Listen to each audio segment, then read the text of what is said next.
কখনো কি মনে হয়েছে কিছু স্মৃতি আমাদের ছেড়ে যায় না, তারা ফিরে আসে গল্প হয়ে? এটাই মনের মেমোরি লেন, যেখানে প্রতিটি গল্প মনের এক টুকরো অনুভূতি। আজ আমি তোমাদের যে গল্পটা বলবো সেটা হলো শিবরাম চক্রবর্তীর লেখা গোলাদিঘির ভূত। ভূতের কথা বলতে গেলে এক অদ্ভুত ঘটনার কথা আমার মনে পড়ে। বছর কয়েক আগের কথা। তখন সবে এক দৈনিক পত্রিকার আপিসে সাংবাদিকের কাজে ঢুকেছি। নামমাত্র কাজ, রবিবারের কাগজে একটুখানি লিখতে হয়, ফি হপ্তায়।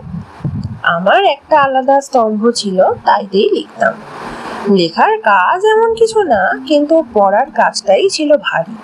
সপ্তাহে একবার ওই একটুখানি লেখার জন্য এত বেশি আমার পড়তে হতো, এত রকমের দৈনিক, সাপ্তাহিক আর সাময়িক পত্র ঘাঁটতে হতো যে বলবার না। ভূত না হলেও বলতে কি সেই একটা বিভীষিকা ছিল। এই রকম কাগজপত্র ঘাঁটবার কালে একদিন একটা খবর আমার চোখে পড়ল। দৈনিকটির প্রেরিত পত্রস্তম্ভে একজনের একখানা চিঠি। চিঠিখানি স্তম্ভিত করবার মতোই। পত্রদাতা লিখছেন, সম্পাদক মশাই, আমরা গোলাদিঘি এলাকার বাসিন্দে। কিছুদিন থেকে ভূতের উপদ্রব বড়ই উৎপীড়িত হচ্ছি।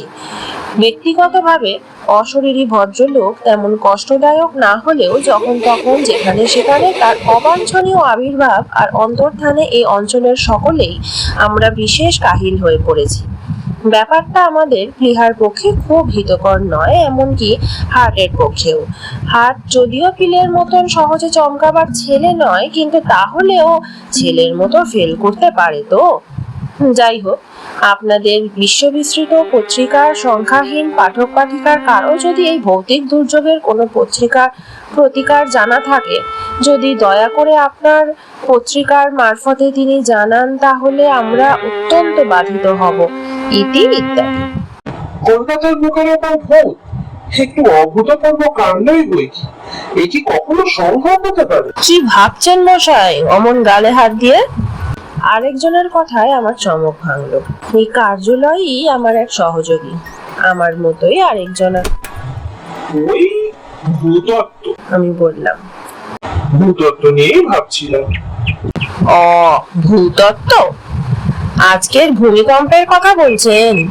জাপানের সমুদ্র কিনারে 3টি শহর ধসে গেছে, কত ঘর বাড়ি গেছে, মরেছে কে যে কত হাজার, ইয়াত্তা নেই তার। বাস্তবিক এই ভূমিকম্পগুলো কেন যে হয় তার রহস্য আবিষ্কার করা। আগে সে ভূতত্ত্ব নয়, আমি ভাবছি ভূতত্ত্ব। বাধা দিয়ে বলতে গেল, একই কথা। ভূতত্ত্ব আর ভূমিকম্পের তত্ত্ব একই সূত্রে গাঁথা। একটার যদি আমরা কিনারা করতে পারি। আহা, তা নয়, তা নিয়ে আগে মাথা ঘামাচ্ছি না মশাই। আমি ভাবছি ভূত নিয়ে। ভূত আছে কি না, ভূতের অস্তিত্ব নাস্তিত্ব, এইসব নিয়ে। যেমন মহৎ থেকে মহত্ব, আমসত্ব থেকে আমসত্ব, তেমনি ভূত থেকে ভূতত্ব। ভূমিকম্পের সঙ্গে এর কোনো সম্পর্ক নেই।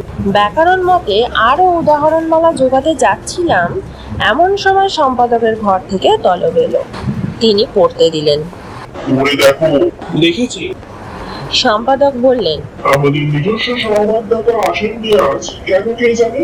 তুমি একবার যাও দেখি, গোলাদিঘির ওই ভূতুড়ে ব্যাপারটা সবিশেষ জেনে এসো তো। খবরটা কালকের কাগজে সবিস্তারে ছাপাতে পারলে বেশ চাঞ্চল্যকর হবে। কাগজটা কাটবে খুব। আপনি মাফ করবেন আমায়, ভূত আমি বিশ্বাস করিনি। ভূত আমার ভারী ভয়। বিশ্বাস করার মতো ভয় কিসের আবার? আগে সেই জন্যই তো ওদের মোটেই বিশ্বাস নেই। ভূত ভারী ভয়ঙ্কর জীব। আহা, তোমাকে কি ভূতের সঙ্গে মুলাকাত করতে বলেছি? অমূলক ভয় তোমার। আরে তাদের কি বার্তা মেলে? যাদের বাড়ি উপদ্রব হচ্ছে সেখানে যাবে, পত্রদাতার সঙ্গে দেখা করবে, করে বিস্তারিত সব জেনে ফলাও করে লিখে আনবে। আজ তো এই। কিন্তু পত্রদাতার ঠিকানা তো কাগজে দেয়নি। আমি দেখলাম চিঠিতে লেখা নেই। আসল চিঠিটা চিঠিতে আলবৎ ছিল, নইলে এই চিঠি ছাপতো না। কিন্তু সে ঠিকানা তো ওই কাগজের দপ্তর থেকে জানা চলে না। তাহলে যে ব্যাপারটা ওরা টের পেয়ে যাবে, আমরা যা করতে যাচ্ছি মালুম পেয়ে নিজেরাই করে বসবে, আগে সব মাটি হয়ে যাবে। তাহলে তাহলে একটুখানি জায়গা তো বলা দেখি, অঞ্চলটা ঘোরোগে, যাতে দেখবে একটু ভিড় ভাবে সশস্ত্র পাকড়াবে। আমি বসে পড়া কি শ্রীয়মান কেউ যদি তোমার নজরে পড়ে ছিল না তাকে, যদি কাউকে দেখো খুব বিচলিত, বুঝবে সেই তোমার ওই পত্রদাতা, কিংবা ওই পত্রদাতার মতোই অপর কেউ ভূতের উৎপাতে প্রকৃতিত। বুঝছো? আলাপ করো, ভাব জমিয়ে আসল কথা আদায় করবে তার কাছ থেকে, এমন আর কি শব্দ আছে। তিনি তো আমায় চাঙ্গা করতে চাইলেন, কিন্তু আমার প্রাণ ঠান্ডা হয়ে এলো। নিজস্ব সংবাদদাতার পরশ্বই গদি বেগার ঠেলতে, বিশেষত যার পিছনে এত ঠেলা মোটেই আমার ভালো লাগে না। তাছাড়া ভূতের ব্যাপারে উৎসাহ, এক কথায় উৎসাহ চিরকালই আমার কম। ভূতত্ত্বে আগ্রহ কোনোদিনই আমার নেই। ভূতের ত্রিসীমানায় আমি বিরল, আনাচে কানাচে ভূতের গন্ধ পেলেই আমার বদল। আমি কি পারবো? পারবে পারবে, তুমি তোফার ছেলে, তাই তো তোমাকেই এই গুরুহার চাপাচ্ছি। আগে আমার দ্বারা কি এই দুঃসাধ্য কাজ হবে? হবে অবশ্যই, চালাক তুমি তেমন নও, কিন্তু তা না হলেও তোমার লাভ আছে। তোমার ভাষাতেই বললাম কথাটা, তোমার ভাষা সহজে তুমি বুঝতে পারবে। সাদা বাংলায় কথাটা এই, এধারে ওধারে একটু ঘুরে ফিরে দেখবে, চোখ কান খোলা রেখে। চাই কি দৈবক্রমে একটু চেষ্টা না করতেই হয়তো তোমার সঙ্গে লোকটার দেখা হয়ে যেতে পারে। এই নাও। এই বলে তিনি পকেট হাতড়াতে লাগলেন, তার নিজের পকেট হাতড়ে তাতে খুচরো খরচায় যা মিলল আমার হাতে সমর্পণ হলেন। টাকা তুলারই হবে।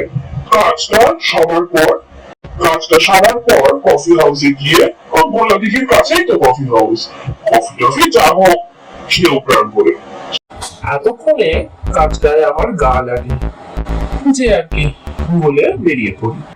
বউবাজার থেকে একেবারে বইয়ের বাজারে, কলেজ স্কোয়ারের শটান অলি গলি ধরে ট্যাং ট্যাং করে তো পৌঁছলাম গোলাদিঘি। দিঘিটার চার কোনায় দু চক্কর মারা যাক একবার, দেখি কাউকে ভিড় ভাবে বিচলিত বিড়ম্বিত দেখা যায় কিনা।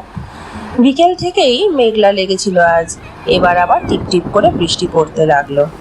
সন্ধে উতরে গেছে কখন, গোলাদিঘির গ্যাস বাতিগুলো টিং টিং করে জ্বলছে, আর আমি চক্কর মারছি তখন গোলাদিঘির চক্রান্তে।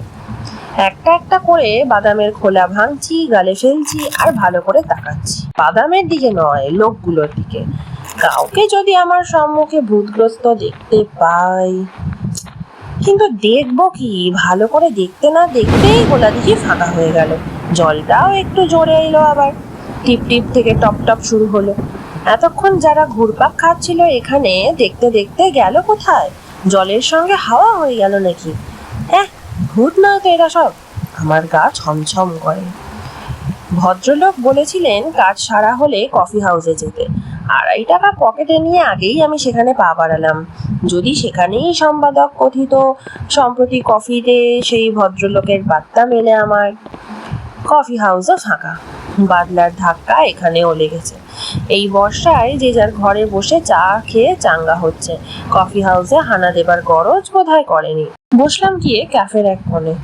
আরেকজন মাত্র ছিল সেই টেবিলে, হাফ শার্ট গায়ে, আধবয়সী ভদ্রলোক।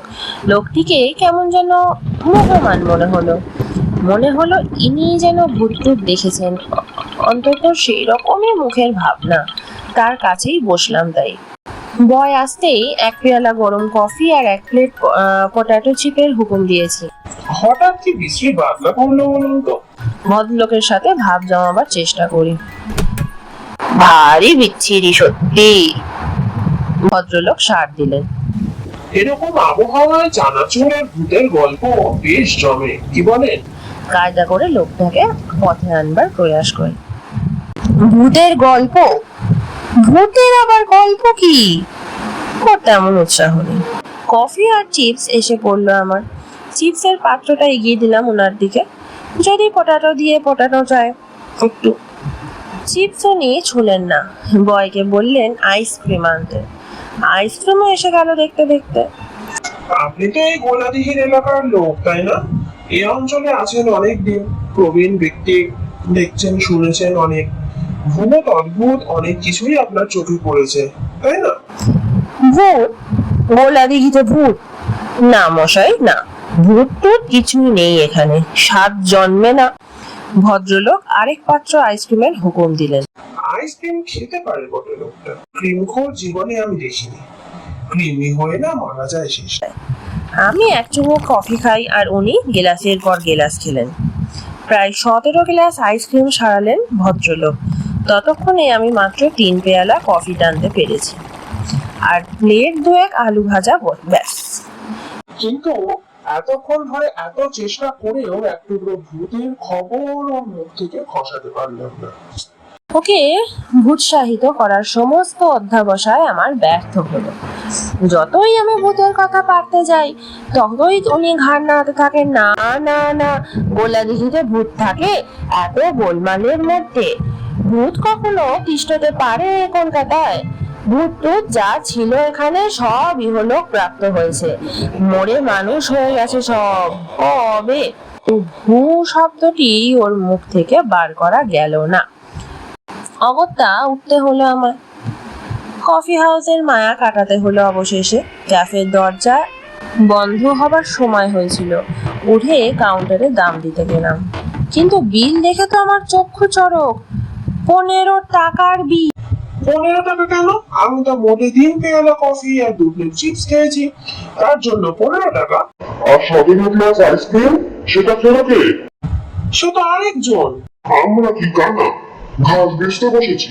চালাকি পেয়েছেন নাকি? আপনার টেবিলে আপনি ছাড়া আর অন্য কোনো লোকই ছিল না। হ্যাঁ, ওই ভদ্রলোক। আমি আঙুল দিয়ে দেখালাম, আঙুল গিয়ে দেখাতে গিয়ে দেখলাম উনি নেই। উঠে গেছেন কখন, কিন্তু এর মধ্যেই সরে পড়লেন কোথায়? ব্যাপারটা আমার ভালো ঠেকলো না। আমি বললাম, দেখুন মশাই, এসব রসিকতা আমার ভালো লাগে না। পকেট সম্বল আমার মোট 2.5 টাকা। সেই আন্দাজে আমি খেয়েছি। 15 টাকা আমি কোথায় পাবো? আমাকে বাঁধা রাখলেও অত টাকা দিয়ে খালাস করাতে আসবে না কেউ।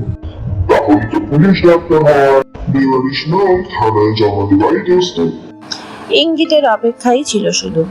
তার কথা না খুঁজতেই বেড়াটা কোত্থেকে একটা পাহারাওয়ালা এনে খাড়া করেছে। আমি আরো পরিষ্কার করে বোঝাতে যাচ্ছি, পাহারাওয়ালাটা অমনি আমায় বাধা দিয়ে বলল, চলিয়ে थाना में थाना में কেন যাব? क्या किया? कॉफी खाया, उसको दाम दे दिया चुका, फिर थाना का है। কিন্তু কে শোনে? পাহারাওয়ালাটা আমার ঘাড় পাকড়ালো, টেনে নিয়ে চললো আমায়। এমন সময় দেখি সেই ভদ্রলোক এগিয়ে আসছে মালকোচা মেরে আমাকে সাহায্য করতেই। এতক্ষণে কিন্তু আমাকে না পাহারাওয়ালাটা আমার গলদেশ ধরেছিল, তিনি এসে আমার তলদেশ ধরলেন। দুজনে মিলে চ্যাংদোলা করে সিঁড়ি দিয়ে নামতে লাগলেন আমাকে। तुम लोग क्या करता बोलो तो? हमका পা ছেড়ে দাও না। থানা মে কি আমি নিজে হেঁটে যেতে জানি রে? আপত্তি সুরে আমি বলি, রাষ্ট্র বাংলায় জগা খিচুড়ি বানিয়ে একাকার করি। तुम्हारा पैर पकड़ा कौन हो? हम तो गर्दन दिया, दूसरा तो ये कोई नहीं। পাহারাওয়ালা আওয়াজ কানে আসে, কিন্তু ততক্ষণে আমি মূর্ছিত হয়ে পড়েছি। আজকের এই গল্পটা যদি তোমার মনের কোনো পুরনো দরজা খুলে দেয়, তাহলে মনের মেমোরি লেনে আবার দেখা হবে। আর গল্পটা যদি তোমার ভালো লেগে থাকে, তাহলে এই পথ চলার সঙ্গী হয়ে থেকো।